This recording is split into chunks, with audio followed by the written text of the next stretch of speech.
Good evening, ladies and gentlemen. Welcome back to Plain Truth. I see that there are different organizations applauding the Cchr applauds the Vatican's investigation into psychiatric drugging of children.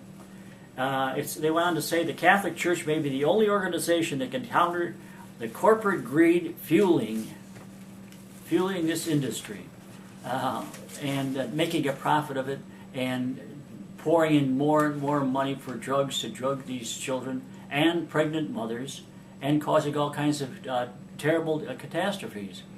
And what they're saying is a lot of this stuff really isn't needed. Dr. Barry Duncan started this Heart and Soul of Change project, calling for all these different religious groups and different organizations and hospitals and media and parishes to inform their parents and children that there are alternatives to psychiatric medications and the harmful consequences of overusing them. And we also have the military. There's an article by Stan White,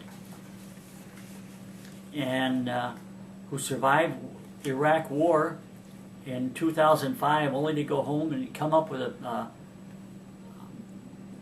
drug cocktail. That's what the government calls it, VA calls it.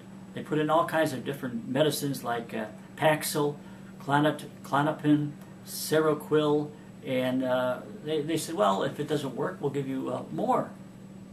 And eventually a lot of these people they either overdose or die from it, or they can become very violent. Then there's another thing, the third person over here, ADHD, calls it fictitious. The doctor who invented ADHD, Dr. Eisenberg, a Jewish son of Jewish immigrants, had this to say on his deathbed interview last year. ADHD is the prime example of a fictitious disease created to make more money. And that's all that some of these things are, and a lot of these people are just being victimized.